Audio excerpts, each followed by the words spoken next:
Иә, қадірлі көрермен, біз тікелей эфирдеміз. Алдымен студия қонақтарымен таныстырып өтейін. Парламент мәжілісінің депутаты Қазыбек Әлішев, Қазақстан жылқы өсірушілер одағының президенті Мұрат Нұрышев, Ауыл шаруашылығы министрлігі мал шаруашылығы департаменті директорының орынбасары Бағлан Аймұрзаев, және де тағы бір спикеріміз кешігіп келе жатыр. Және Ұлытау облысы әкімінің орынбасары Дастан Рысбеков бізбен онлайн байланысқа шығады. Қазір барда шығар. Дастан мырза, естіп отырсыз ба, барсыз ба? Жақсы, қазір қосылар. Енді әңгімеге тұздық болсын, құрметті спикерлер, алдымен уақытау студияға келгендеріңізге рахмет. Мәселе өзекті, өздеріңізді білетін адамдар ретінде осы саланың басы-қасында жүргеннен кейін сіздер айтуларыңыз керек деп шақырып отырмыз. Қадірлі көрермен, төменде 2-бірдей нөмір көрсетіліп тұр. WhatsApp-қа жазыңыздар, және де қалалық нөмірге хабарласыңыздар. Ортаға тастап отырған сауалымыз: жылқы неге қырылып жатыр? Ал енді әдеттегідей біз хабар арнасының Инстаграмдағы оқырмандарының арасында сауалнама жүргізген едік. Нәтижесін экранға берсеңіздер. Біз жылқының қырылуына кім кінәлі, не нәрсе деген дүниені ортаға тастадық. О жерде 500 миллиондай оқырман бар. Және 26%-на жылқы иесі депті, 14% әкімдік, 30% ауа райы, 30% бәрі деп жауап берген екен. Ұзаққа созбай сұрақты төтесінен қойын. Қазыбек мырза, қолымды мезгілінен кештермедім деген сияқты, біз енді тағы да себебін емес салдармен күресіп жатырмыз ба? Мал неге қырылып жатыр? Шаруа неге шырылдап жатыр? Негізі сұрақты дұрыс қойып отырсыз, біздер себебімен күресіп отырмыз қазіргі таңда. Біз осыған дейін осы күзгі уақытта диқандарымыздың мәселесінде айтқан көтерген болатынбыз. Сол кезде диқандарымыз өздерінің жинаған дән дақылдарын қайда сатарларын білген жоқ. Біз сол кезде аграрлық мәселелер комитетінде осы мәселе қаралған кезде ұсыныс айтқан болатынбыз. Яғни былтырғы жылы 2023 жылы 20 өңірдің ішінен 16 облыс әкімдіктері мал азығына субсидия берген болатын. 16 облыс орталықтары. Сол кезде біз ұсыныс айтқанбыз. Мына диқандарымыздың сата алмай жатқан жем-шөптерін осы субсидия әрбір облыс 2 миллиардтан 7 миллиардқа дейін субсидия берді. Соның есебінен сатып алып, осы біздің мал шаруашылығында айналысып жатқан азаматтарымызға, фермерлерімізге неге осы субсидия бермеске деп біз ұсыныс айтқанбыз. Себебі былтыр қуаңшылық болды. Былтыр қуаңшылық болды, ал биыл мына қоян жылы екенін барлықтары білді. Мына қоян жылдың айтқанда қысы қалай болатынын барлығы білді. Енді бұл жерде мал иесінде кінәсі бар деп те айтуға болады, бірақ жергілікті атқарушы органында бір кінәсі бар. Себебі 30 жылға дейін ауылды елді мекеннің айналасын, жерін қайта қалпына келтіру жұмыстары жүргізілген жоқ. Яғни жер жұтап баратыр. Біздің жылқы бағу мәдениеті бар. Жылқы бағу мәдениетіне былайғанда алып қараған кезде ата-бабамыздан алған. Жылқыны жазда жайлауға айдаймыз, күзеуге айдаймыз, сосын қыста қалып келеміз. Оған ғылымның да керегі жоқ. Ғылым да керегі жоқ. Ата-бабаларымыздың ізімен жүрсек болды. Яғни ата-бабалардың ізімен жүрсек болды. Ал біздің елді мекеннің айналасында жердің барлығы әбден тозығы жеткен. Бір тал шөп ол жерге егілген жоқ. Ол мысалға мына қоғамдық жайылым жерлерді айтып отырмыз. Солар жұтағаннан кейін малды халық қалай ұстайды? Яғни жылқының мәдениеті ол қыста тебінде болады. Ал мал иесі мал азығын дайындауға міндетті. Ал бірақ сол былтырғы қуаңшылықты көре тұра дер кезінде әрекет етпеу менің көзімше айтқанда қылмыс. Арамызда Мұрат мырза тұр. Одақтың өкілі, бұл кісі ғалым. Мұрат мырза, енді жылқы малын білеміз, тебіндеп жайылады. Биыл қар жауды, қыс қатты болды, одан кейін жылымық болды. Кей өңірде жаңбыр жауды да жері қатып қалды. Енді ауа райында болып жатқанын білеміз ғой. Бәлкім алдын алудың бір амалы бар ма еді? Мал қырылып, шаруа шырыламайтындай. Сұрағыңыз өте орынды. Мәселе бұл жұт күні кеше ғана, былтыр ғана болған емес, биыл. Бұл бірнеше ғасырлар бойы келе жатқан дүние ғой. Енді бұған қалай қарсы тұруымыз керек? Ең алдымен бізде үш мәселе. Бірінші, біз қазір маманды, жылқы маман дайындамаймыз. Бір вузда жоқ. Зооинженер, коневод деген маман жоқ. Екіншіден, бір биоресурстар, тіпті биоресурстар деп жалпы не дейміз ғой. Сол биоресурстар бір вузда тоже дайындалмайды. Ол жақта ақсап тұр. Ол да ақсап. Енді мынау біз айттық қой, оқыту жөнінде бізде министрлігіміз тіпті бұны нетіп атқан жоқ. Енді екінші мәселе. Екінші мәселе, бұл жұтқа қарсы қалай тұру керек? Ол мынау әрбір ірі табында не закрепленный не болу керек, жаңағы трактор, бульдозер. Сол бульдозер не істейді? Мынандай қатқақта беткі мұзды алып отырады, 3-4 шақырым, 5-6 шақырым жүреді. Аршит дейсіз ғой сонда. Артына жағы сол жолға жылқы түседі, жағы наоборот күйі көбейеді.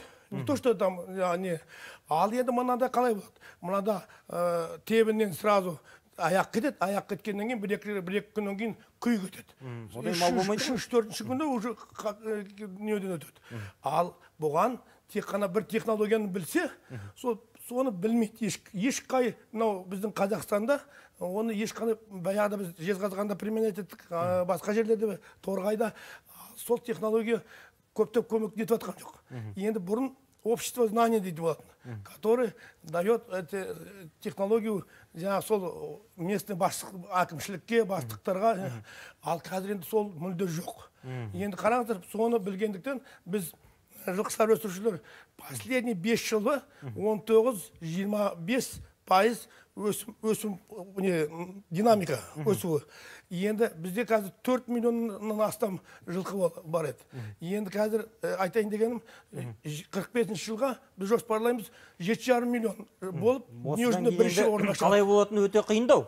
Осы ретте хабарласқан көрермен бар екен, жылқы ұстап отырмын дейді. Тыңдайық. Кеш жарық эфирдесіз, амансыз ба? Сәлеметсіздер ме?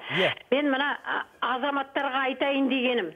Бұл біздің қазақтардың жауапсыздығы менен енжарлық жалқаулықтар. Бір жылдары қожам Сейіт дегенге сеніп, мал қырылық балды деп осы. Мен Абай облысына звондап отырмын.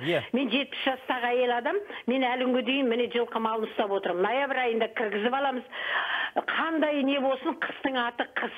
Адам дайындалып отыру керек. Бұл салақтық пен енжарлықтық. Ешқандай шығыссыз кіріс жоқ дейді. Бәрін дайындап отыру керек. Қанша мал ұстасаң да.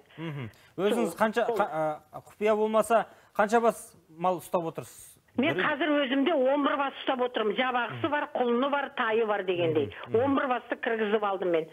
Түсінікті, жақсы пікіріңізге рахмет. Енді 10 бас жылқы бар, кейде үйіріліп, ол да бір өз алдына бөлек мәселе. Енді масштаб әртүрлі. Бірақ бұл өте дұрыс нәрсені айтып отыр ғой. Негізі жалпы дұрыс нәрсе. Бір шетінен. Мына кешегі алапат боранда, мен Ақтөбе облысынан сайланған депутатпын.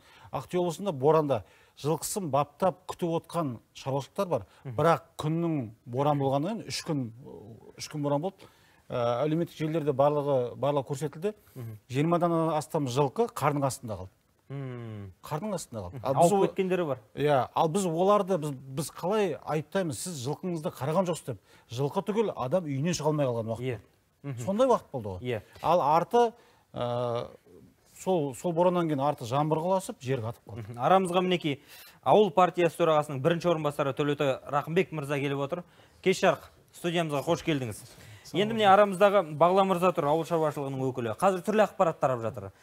Бір жерде 500 бас мал өлді дейді. Бір жерде 1000 бас мал арам қатты дейді. Оны жоққа да шығарып жатыр. Ақиқатын бәлкім сіздердің министрлік білетін шығар. Jūs айтасыздар, жалпы енді ауа райының қолайсыз жағдайы орын алды, бұл факт бар.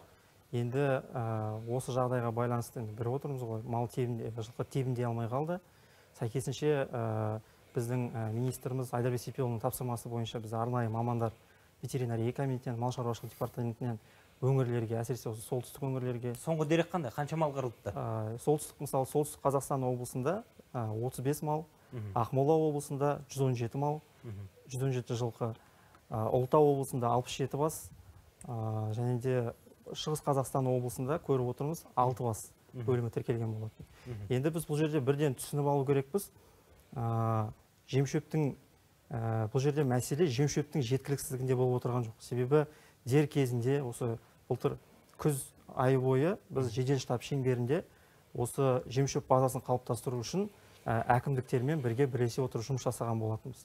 Жем-шөпті арзандатуға мемлекет тарапынан жергілікті бюджеттен 22 миллиард теңге бөлінді.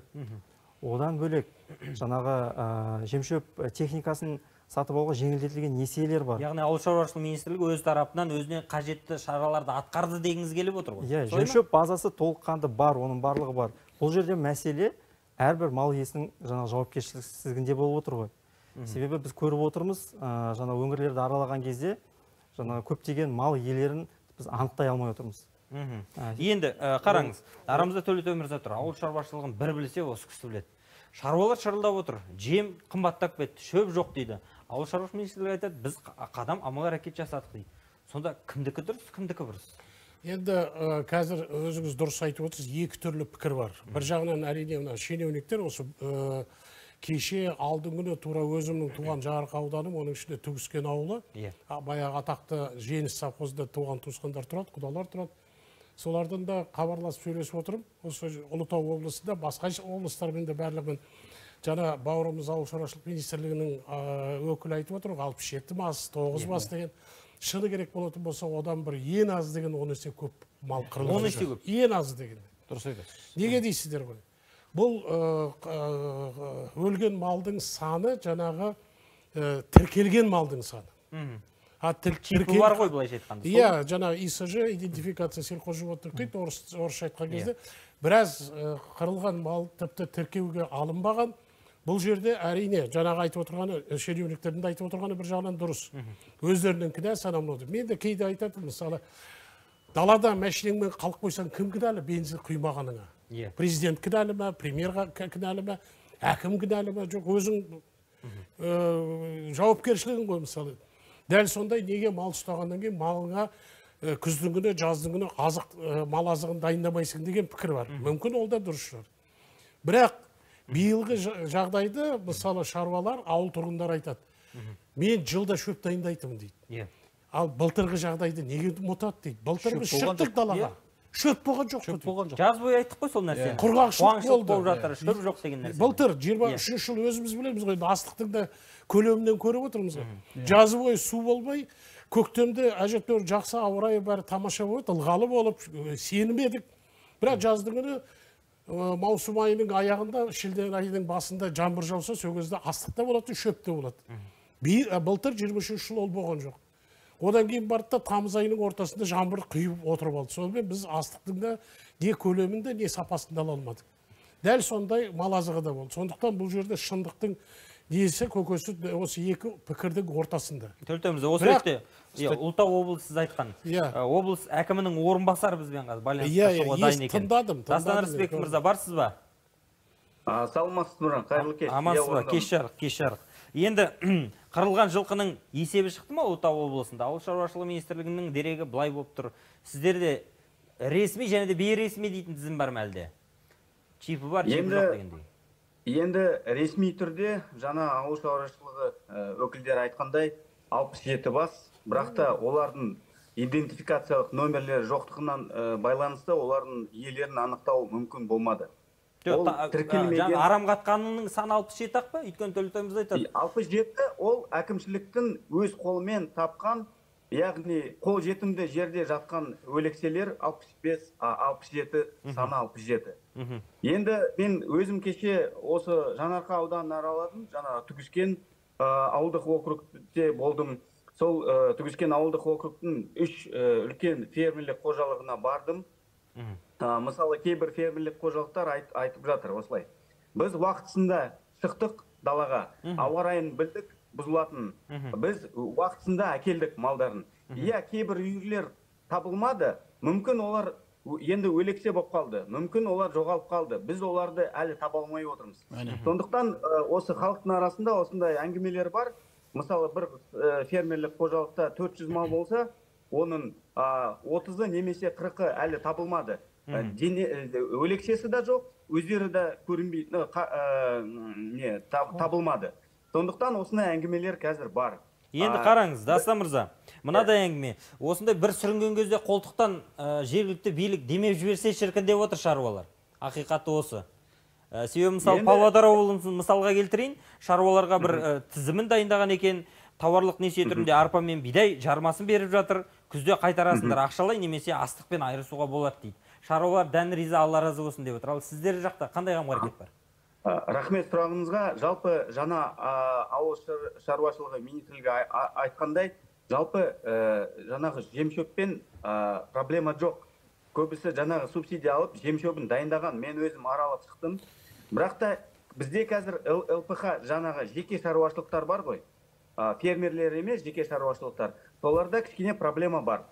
Енді біз жаңағы солар үшін біз қазір жаңағы жеңілдетілген бағамен кебектер сатып алуды қарастырып жатырмыз. Өңірлік әлеуметтік СПК дейді ғой, әлеуметтік корпорация арқылы. Сол қазір біз қажетті көлемін анықтап жатырмыз. Ұлытаудың азаматы ортамызда, мен Төлеутай мырза тұр, сөзіңізді бөлейін. Бұл көмек бола ма, жеңілдетілген несие басқа қаншалықты бұл? Нақты сұрақтарыңыз болса міне. Бір қосып жіберсем, нақты біздің жергілікті атқарушы органдар батыл шешім қабылдау білу керек қой, батыл шешім. Біздер неге министрлік дей береміз? Неге біз мал иесі кінәлі? Кінәлі. Бірақ енді бүгін болар болды, бояу сіңді. Мал қырылып жатыр. Неге біз қазір бірін-бірімізді айыптамай, неге біз шешім таппаймыз? Жаңа өзіңіз айттыңыз, мына Павлодар облысы әкімдігі қандай жақсы шешім қабылдап отыр. Яғни қарызға жемін, шөбін беріп, бұл айтқанда күздігіні есептесесіздер. Ал біздер мынама жем-шөпті балар дайындады. Біздер осы күзде жем-шөп мәселесі бойынша осы телеарнаға келіп сұхбат бергенімізде ауыл шаруашылық министрлігі айтты.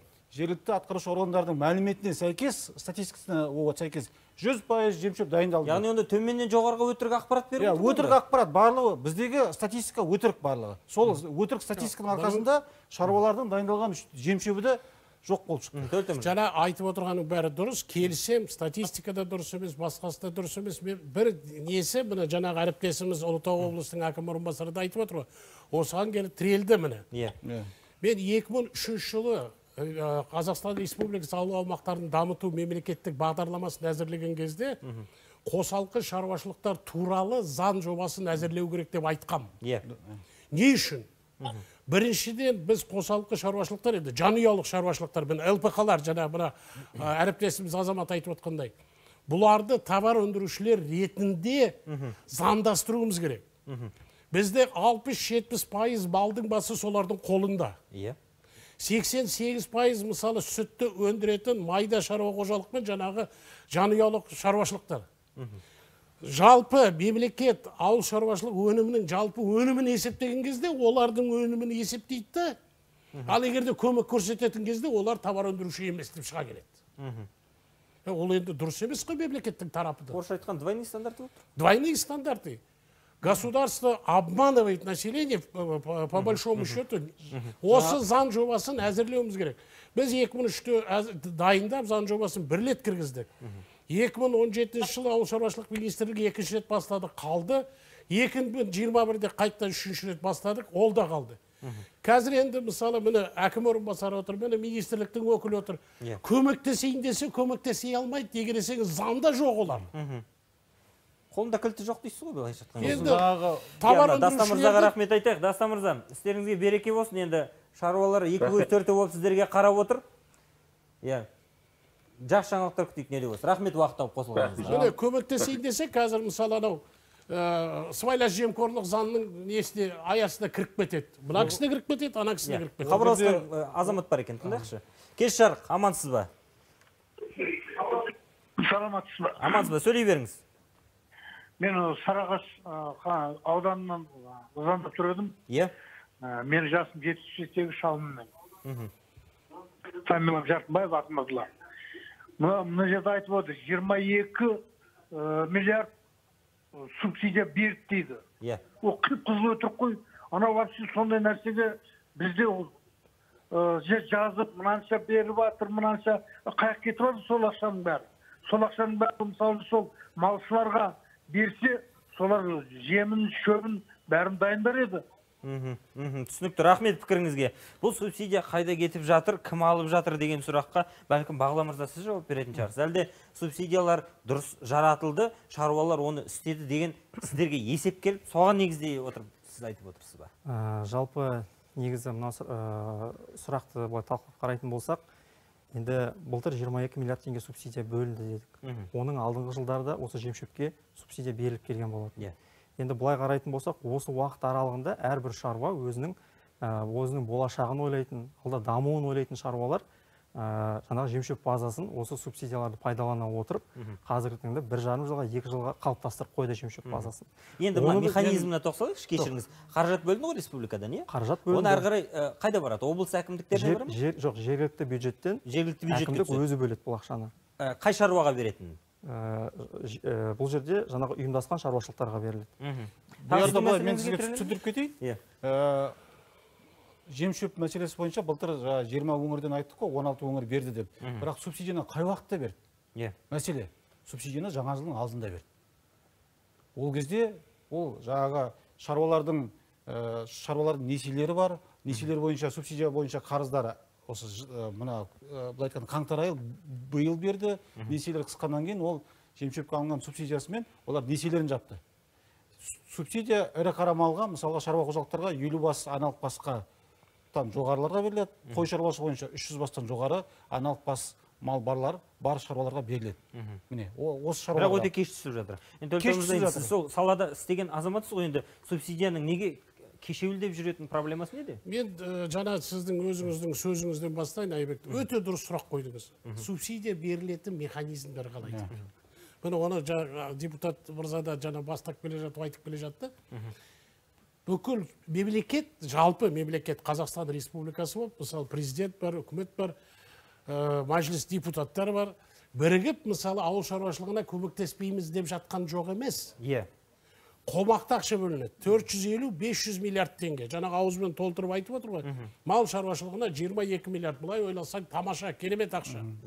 Қайда кетіп жатыр? Жарылқап тастауымыз керек еді сол ақша. 85-90% субсидияны алатын ірі шаруашылықтар. Жаңағы міне 300 қойдан бастайды. 300 қойдан басталады. Мысалы мен сізге айтайын, қазір Қазақстанда 21 миллионға жуық қой бар. Қой шаруашылығымен айналысатын шаруа қожалықтардың саны 30 мыңға жуық. 21 миллионның бірі 14-15 миллионның жеке меншіктің қолында алып тастайық.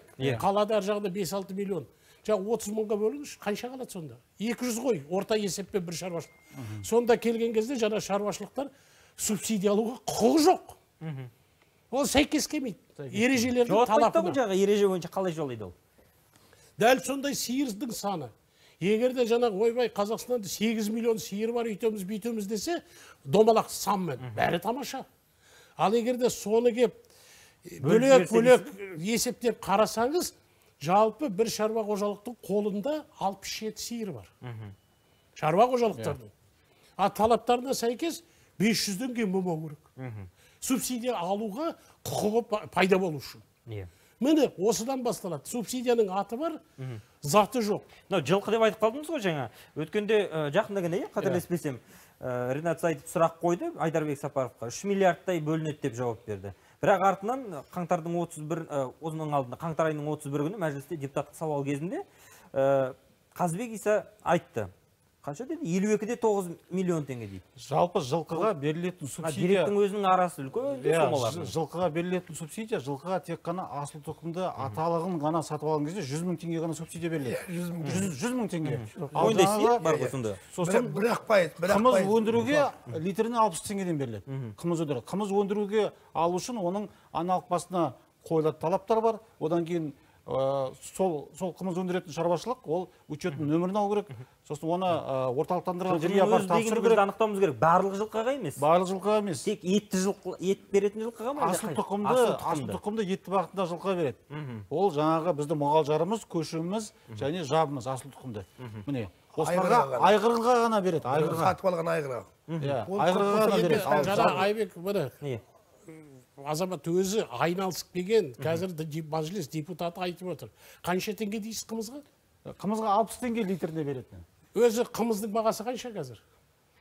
1000 теңге. Соңғы рет қымыз ішкен адам бар ма арамызда? 1000 теңге. Жарайды, ауылда қаншадан сатады шаруалар? Қолдан, оптан. 1000 теңге дейікші мысалы. 1000 теңгенің 60 теңгесі қанша? 6%. 6% субсидия бергенше бермеген жақсы, соның тиімділігі жоқ. Оны алып атқандар да өте аз. Кім жолайды мынандай бағаға? Жоқ, 6% субсидия деген кез келген экономист айтады. Ондай субсидияның тиімділігі жоқ. Енді осы туралы министрлік ойлады ма мысалға тиімділікті? Егерде беретін болса, кемінде жаңағы кез келген өнімнің шығынның 20%-нан төмен болмау керек субсидия. Тиімділігі болу үшін. Министрліктің де. Жаңа ойымды соңына дейін жеткізген жоқпын. Жаңағы бұл енді ток-шоу болғаннан кейін жылдам ойды жинақ жеткізу керек. Ұлытау облысына барған кезде біз көрдік қой. Өз болашағын ойлайтын шаруалардың барлығы 1,5-2 жылға жаңа субсидияны пайдалана отырып жем-шөпке берілген. Өзінің жем-шөп базасын қалыптастырып қойған. Мынау мал өлу фактілері ондай жағдаймен айналыспайтын, жауапкершілікпен қараған жаңағы шаруалардың жаңағы малдар деп айтып отырмыз ғой. Енді біз осы жағдай жем-шөпке 22 миллиард теңге субсидия берілді деп отырмыз ғой. Осы жағдайдың орын алып отырғаны біз өздеріңіз білесіздер, былтыр біз жем-шөпке субсидияның критерияларын, талаптарын өзгерткен болатынбыз. Тек қана төтенше жағдай, осындай жағдайлар орын алған. Төтенше жағдай немесе ауа райының қолайсыз жағдайлары орын алған жағдайда ғана осы субсидияны алады деп отырмыз. Енді осы субсидияны көріп отырмыз ғой, көбісі жаңағы жем-шөпін қалыптастырып жатыр, бірақ та көбісінде иждивенциялық сипатқа ие болып отыр да бұл субсидия. Мынаны түсіндіріңізші. Қазақстанда қанша жылқы бар? Жылқы 3,9 миллион. 3,9 миллион. 4 миллионға жуық жылқы бар. Соның ішінде қанша жылқы, мысалы енді бұлай ауызша айта кетейін, сол субсидияны алуға құқығы бар. Енді мына жағынан келейін. Сіздердің жазған ережелеріңізбен. 36 айға толған аналық басқа қанада жаңағы ең бірінші қожалықтың талабы бар ғой. 50 бастан жоғары, одан кейін басқа талаптар, сонымен 4 миллион жылқыдан әрі кетсе бір 200-300 мың жылқы ғана жаңағы субсидияға қол жеткізе алатын шығар. Енді сіз айтыңыз. Ол бір, екіншіден субсидия беру керек деп отырсыз ба? Шегесіне дейін, түгесіне дейін субсидия беру керек деп ойлайсыз ба? Мен ойымды айтсам, қазір 4 түлік малға беріледі дейміз, 4 түлік малға. Біздер қойға береміз, асылдандыру бағдарламасына. Ірі қараға береміз. А неге жылқының асылдандыру бағдарламасына қатысқаны үшін неге біз субсидия бермейміз? Мен екіншіден айта кетейін. Асылдандыру бағдарламасы. Сіздер айтасыздар, мал азығына әзірлеуге субсидия берем дейсіздер. Сол шаруа қожалықтарының ішінде қаншасында техника бар? Мал азығын дайындауға мүмкіншілігі бар. Қазбек мырза, сіз түсініңіз. Жоқ, маған соны айтыңдаршы. Қазір бір сұрағына жауап беріп кетейін. Сіз жылқыға субсидия асылдандыруға берілмейді дейсіз. Өзіңіз жаңа айтып өттіңіз, 2 бағыт бойынша субсидия беріледі. Бірақ жем-шөпке берілетін субсидияны айтпадыңыз. Одан бөлек жем-шөпке қай облыс берді? Тек қана бір облыс берді, Ақтөбе облысы ғана берді. Енді субсидия бар, ол әкімдік өзі шешеді. Әкімдік өзі шешеді. Мына жағдайда сіз айтыңыз, 2024 жылы биылғы ережеге сәйкес тек қана төтенше жағдайлар жарияланған кезде ғана субсидия беріледі деп. Неге біздің жергілікті атқарушы органдар қазір сол жағдайда неге жарияламайды? Осы ретте Нұржан Әшімбетовтің пікірін беріңіздерші экранға. Мәжіліс депутаты премьер-министрдің орынбасарына депутаттық сауал жолдады. Ауа райының экстремалды қолайсыздығы жағдайында қыстау өткізу үшін облыс және аудан көлемдерінде жедел штаб құру. Тез арада шаруашылықтардың жағдайын, малдың барлық түрлі бойынша шынайы ақпаратты нақтылау керек. Екіншіден, қажет болған жағдайда жергілікті аумақ бойынша төтенше жағдай жариялау. Үшіншіден, өңірлерден тұрақтандыру қорларындағы, ал қажет болған жағдайда азық-түлік корпорацияның акционерлік компанияның жем-шөп қорларындағы жем-шөпті пайдалануға ұйымдастыру. Позиция бойынша айтты, ішіндегі төтенше жағдай жариялау. Төтенше жағдай жариялау, неге жариялай алмай отырмыз деп мен де сұрайым, жұрт та сұрайды, бәлкім сіздер айтатын шығарсыздар. Әкімдіктер батыл болу керек, әкім батыл болу керек. Жергілікті атқарушы органдар батылдық шешім қабылдауға қабілетті азамат болу керек болды. Мәселе осында. Мәселе Шығыс Қазақстан облысында төтенше жағдай Күршім ауданында жарияланған болатын. Ол жақта мал өлімінің 6 фактісі тіркелді. Бірақ та оның жаңа идентификациялық номерлары анықталмады, иелерін анықтау мүмкін емес. Ешкім өз малын іздеп, өлген малын іздеп келген адам болған жоқ. Төтенше жағдай жарияладық, оны кімге өтеп береміз? Малдың есін білмейміз, ол өзі келіп атқан жоқ. Менің малым өлді деп. Бүкіл облыстарда өлген малдардың тіркелмеген, ИСЖ базасында жоқ. Ұлытау облысы бірден әкімдіктің сайтына осынша мал өлді, иелерін келуін сұрады. Бір мал иесі келген жоқ. Төтенше жағдай жариялау керек дейді. Төтенше жағдай жарияладық, кімге өтеп береміз ол ақшаны? Малдың өлекселері қазір бүткіл біздің ен даламызда жатыр. Ертең көктем, жаз айларында нағыз бізге ветеринарлық қауіпсіздікке өте жаңағы қиын жағдай болады. Оларды одан қаншама ауру тарайды. Мына жаңағы мал өлімі жайлы айттық, закон KZ сайтынан мен бағана осы неге келер алдында бір ақпаратты оқып алдым. Біржан Сал учаскесінде Мамай ауылы жылқылардың тебіндеу қиындап, жаңа туған кәрі әрі жаңа туған жылқылардың 1116 бас өлімі тіркелген дейді. Жергілікті атқарушы органның мәліметі бойынша дейді. Міне мен жаңа сізге өзіңізге көрсеттім. Иә, мен бағдарламаның алдында жергілікті атқарушы органға звондадым, ондай факт жоқ. Бала мырза айтсын, аха. 1116 бас мал өлімі тіркелген деп. 1110 бас деген ресми түрде нақтыланбаған, 117 мал басы өлді деген факты арнайы бізден мамандар барып, соны бақылап. Идентификациядан басталады. Осы нәрсеге жауап беріңізші. Тек қана мысалға мал өліп жатыр, басқа дейміз, анықтап жатқан кезде көбінде расымен де белгі жоқ. Рас қой, ақиқат осы. Мысалға кейбір жерде, мысалы бүгін хабарластық, жаңа шаруамен айналысатындар. Сол кісілер айтады, 100 бас малы болса, 50-ін көрсетіп, 50-ін көрсетпейді. 200 бас мал болса, сондай бір пропорция жоқ. Қазір айтып жатыр, жаңағы Ұлытау облысында былтыр мен бір бағдарлама дайындауға кірісіп, жаңа идентификацияға сүйене отырып, ақпарат алдым. Өзі 2 аудан облыста. Жарқа ауданында 60-70 мыңға жуық жылқы бар. Тіркелген жаңа. Ұлытау ауданында 12 есе аз. Неге? 6 мың. Жаңа идентификациядан өткен. Ұлытаудың азаматтарына көрсетсе, бәрі күлет, бет-бетін неге тіркемейді енді? Әртүрлі себеппен, мысалы, оны жөндеп түсіндірмеген, насихаттамаған, өздері де жаңағы насихаттамады дегенім, барлығының қашатын салық пайда болады. Малға салық жоқ қой тіпті. Жосы қазір таңда... Яғни шаруаның да бір жағынан түсінбеуі бар, бір жағынан өзде түсіну керек қой енді ар жағынан іздеп. Әрине. Енді жаңағы Нұржанның айтып кеткен, Нұржан әріптесіміздің, Нұрекеңнің енді көп жылдан бері танимын, 20 жылдан бері. Ол кісі айтып кеткен депутаттың сауалының бәрі дұрыс. Соның ішінде мен бір нәрсеге көңіл бөлдім, мынау төтенше жағдай жариялау. Сіздердің бір нәрсені айта кетейін. Жылдан жылға қарай бұл жиеленіп келе жатыр. Енді соңғы 4 жылды алсақ, 21, 22, 23, 24, соның ішіндегі енді орташа ауыл шаруашылығына қолайлы бір жылда айтуға болады 22-ні. 21 қуаншылық, 23 құрғақшылық болды. Енді бұла 24 басталды, тағы да мынандай жағдай. Енді сенгіміз келеді.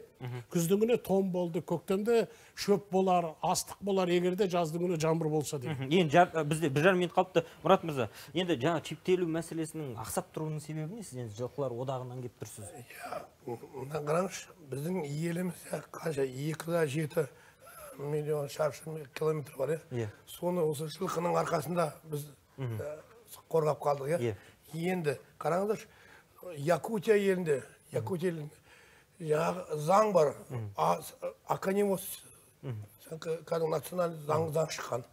Ал бізде, мінекей, ең жанашыр тек Алмасбек Садырбаев, Шаңырақ ұлттық агроқозғалысы, Оны түсінуге, Мұрат ағай, чиптеуде неге проблема бар бізде? Енді кім бауырым айтып жатқан сияқты? Жалпы Айбек, мемлекеттік аграрлық саясатты күрделі түрде өзгерту керек. Мен жаңағы қуаншылық төтенше жағдайы бар жылдар жиеленіп келе жатыр керек субсидияға. Біз неге жасамаймыз? Түсінікті. Енді бізге уақытта берілген аяқталған екен. Төтенше жағдай жиеленіп келе жатыр деп айтып келе жатқаны бекерден бекер емес. Мемлекет болып, жаңа мемлекеттік аграрлық саясатты қабылдау керек. Бірінші қатарға еске алатын осы. Оны қабылдамай, бұл проблема Қазақстан жаңа саясат қабылдау. Субсидия жүйесін өзгерту керек. Несиелендіру жүйесін өзгерту керек. Салық жүйесін қалпына келтіру керек. Мінекей, мәселе көп. Біз алдағы уақытта тағы да бір эфир арнауымыз керек. Енді уақыт тапшы. Эфирде біздің қолымызда тұрған жоқ дегенмен де естір құлақ болса айттық-ау деймін. Бас ауырмағанның Құдай мен сіз жоқ дегендей ауыртпашылықты шаруадан артық кім түсінер? Әрине қолдау көмек болса дейміз. Дегенмен қазақта қыстың қамын жаз ойла дегенде сөз бар. Солай ғой. Ақиқат осы. Аман сөздескенше.